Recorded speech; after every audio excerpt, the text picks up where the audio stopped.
माँ जी, करण भैया ने पुलिस की हिरासत से भागकर अच्छा नहीं किया। खतरा और बढ़ गया है। हाँ, खतरा तो बढ़ गया है, क्योंकि रवि वर्मा करण के पिताजी का केस फिर से खुलवा रहा है ताकि उन्हें झूठे कलंक से मुक्ति मिल जाए। अगर ऐसे में कहीं करण नहीं, अगर करण का सामना रवि से हो गया तो वो उसे जिंदा नहीं छोड़ेगा।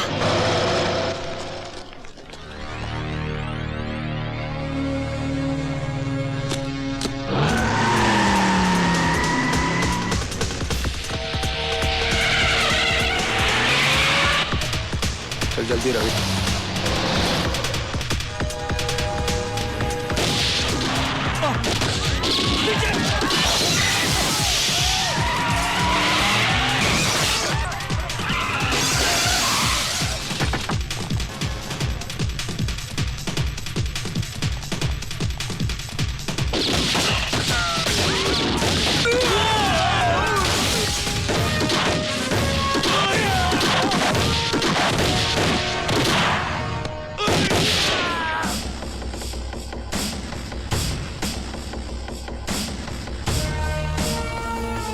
मैंने कहा था ना वकील, मैं तुझे जिंदा नहीं छोड़ूंगा। नहीं करण, मार डालो मुझे मारकर तुम अपनी पिता की मौत का बदला तो जरूर ले लोगे, लेकिन मेरी वजह से जो दाग उनके चरित्र पर लगा है वो तो वहीं मिटेगा, उसी अदालत में जहां वो लगा था।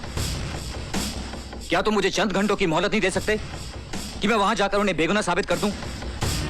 उसके बाद तुम जो सजा मुझे देना चाहोगे ना, मैं उसे हंस के कबूल कर लूंगा। हाँ करण, रवि ठीक कह रहा है। यह अदालत में उन्हीं लोगों का भांडा फोड़ने जा रहा है जो तुम्हारे पिता की मौत के भी जिम्मेदार हैं, और वो लोग इसे अदालत तक पहुंचने नहीं दे रहे।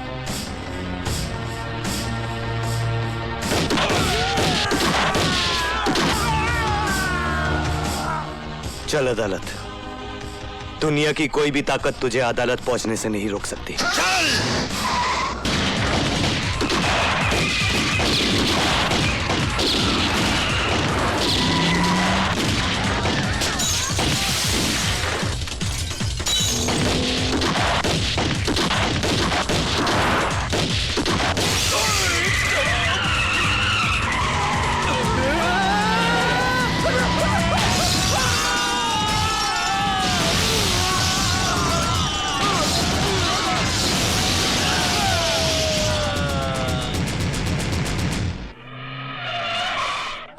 बस बस बस, रुक जाओ रवि बाबू, रुक जाओ। यहाँ तक आ गए, बहुत आ गए। अब इस रेखा को मत लांघना। एक रेखा ही तो लांगी थी सीता मैया ने। आधी रामायण दुखों में गुजर गई। तुम्हारी तो वैसे ही कष्टों में कट रही है, काहे को और दुखों को न्योता देते हो? हाँ लाओ, मुझे दे दो, लाओ। बात रामायण की करते हो और इतना भी नहीं जानते कि जब रावण को जलाया जाता है तो उसके साथ साथ कुंभकर्ण और मेघनाथ भी चलकर खाक हो जाते हैं। पता था मुझे, पहले से ही पता था कि अच्छी तरह से समझाने पर भी नहीं ना समझेंगे आप, इसलिए दूसरा बंदोबस्त भी किया हुआ है। हेलो, लीजिए सुनिए, अपनी पूजा बिटिया की प्यारी प्यारी आवाज सुनिए, सुनो। हेलो बेटा। छोड़ बच्ची को, कभी नहीं, अगर बच्ची को कुछ हो गया तो छोड़ूंगी नहीं मैं तेरे को। पूजा, आई शाबाश। पूजा रोती नहीं। अब यूँ समझ लो कि अदालत में जाके आपने बैग खोला नहीं, कि आपकी पूजा बिटिया आई है।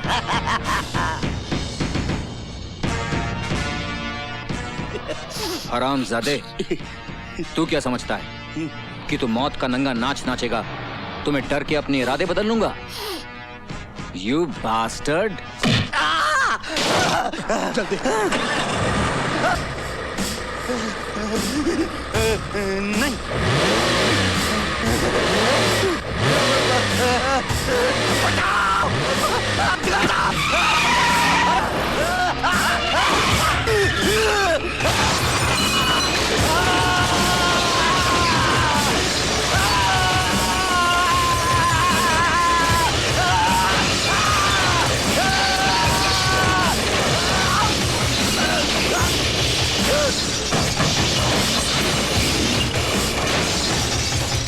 मुझे कुछ समझ में नहीं आ रहा मिलॉर्ड, क्या आज कमिश्नर सत्यप्रकाश को चरित्रवान साबित करके मिस्टर रवि वर्मा क्या हासिल करना चाहते हैं? जबकि एक दिन खुद इसी अदालत में खड़े होकर इन्होंने कमिश्नर सत्यप्रकाश को रिश्वतखोर साबित किया था और हमने इनकी जोरदार दलीलों पर तालियां बजाई थी। काश आपने वो तालियां नहीं बजाई होती। काश जिस दिन मैंने पहली बार झूठ को जिताया था और सच को हराया था, लोगों ने तालियों के बजाय मेरे मुंह पर थप्पड़ मार दिए होते, तो आज ये नौबत नहीं आती। और अब तो ये आम बात है मिलॉर्ड कि झूठ बोलने वाले को ताली मिलती है और सच बोलने वाले को थप्पड़। और उस दिन यही हुआ था मिलॉर्ड। उस दिन मेरी झूठी दलीलों को सुनकर लोगों ने वाह वाह की थी और उस संत जैसे आदमी पर पत्थर मारे। और वो उधर जो मेरी मां बैठी हुई ना जज साहब, उसने मुझसे कहा था कि उस देवता को पत्थर मारने वाले हाथ लोगों के नहीं थे, मेरे थे। और उसने बिल्कुल ठीक कहा था जज साहब, ठीक उसी तरह जैसे सत्यप्रकाश जी का कत्ल फांसी के फंदे से नहीं हुआ था।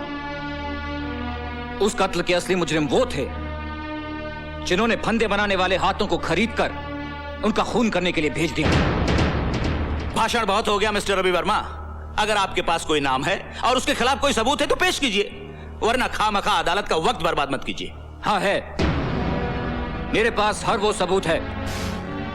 लीजिए उनके सारे काले कारनामों का कच्चा चिट्ठा मैं आज अदालत के सामने पेश करता हूं।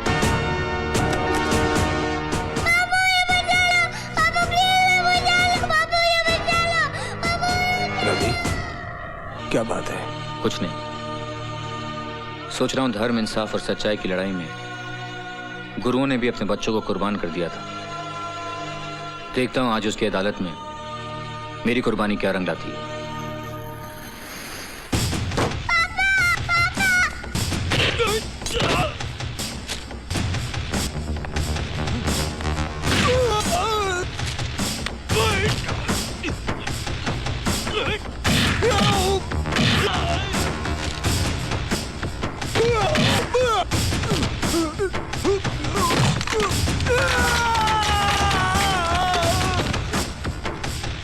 छोड़ बच्ची को, बहुत बुरा होगा तेरा।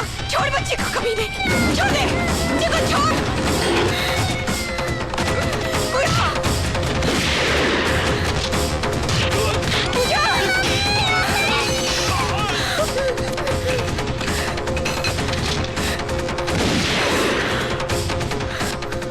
बच्ची को अदालत ले जाओ। यह अदालत शर्मसार है क्योंकि इस अदालत ने कमिश्नर सत्य प्रकाश जैसे नेक, सच्चे, ईमानदार इंसान के चरित्र पर दाग लगाया। हम उनके मरणोपरांत उनसे क्षमा याचना करते हैं और कबूल करते हैं कि कभी कभी कानून भी अपराधियों की चालाकी में उलझकर गलती कर बैठता है।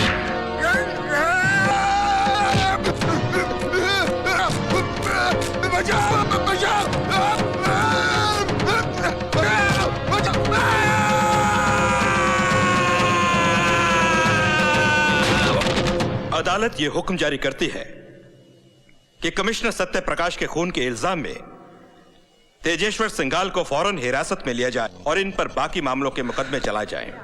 रवि, पूछा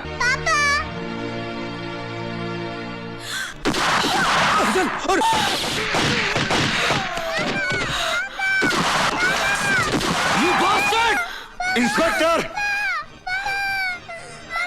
आगे मत बढ़ना।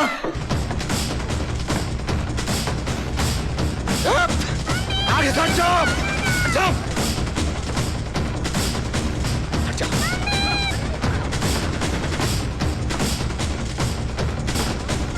हट जाओ आगे से।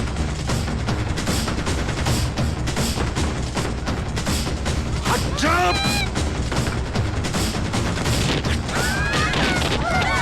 सिंघाल, पूजा को छोड़ दे। सिंघाल, अपने आप को कानून के हवाले कर दो। तुम यहां से बचकर नहीं जा सकते। होश करो, मैं कहता हूं।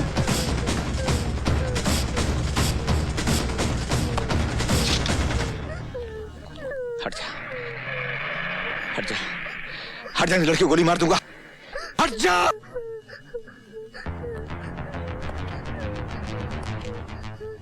इंस्पेक्टर, बंदूक फेंक दे और अपने आदमियों से कह दे कि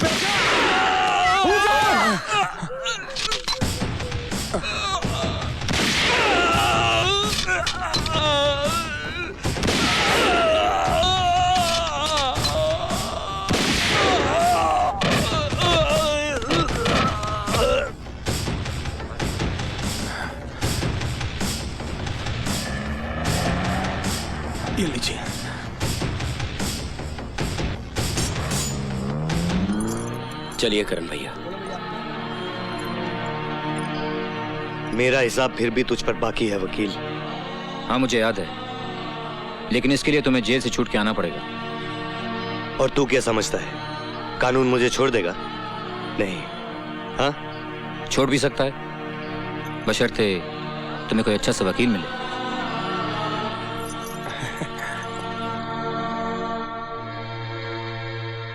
तू लड़ेगा मेरा केस?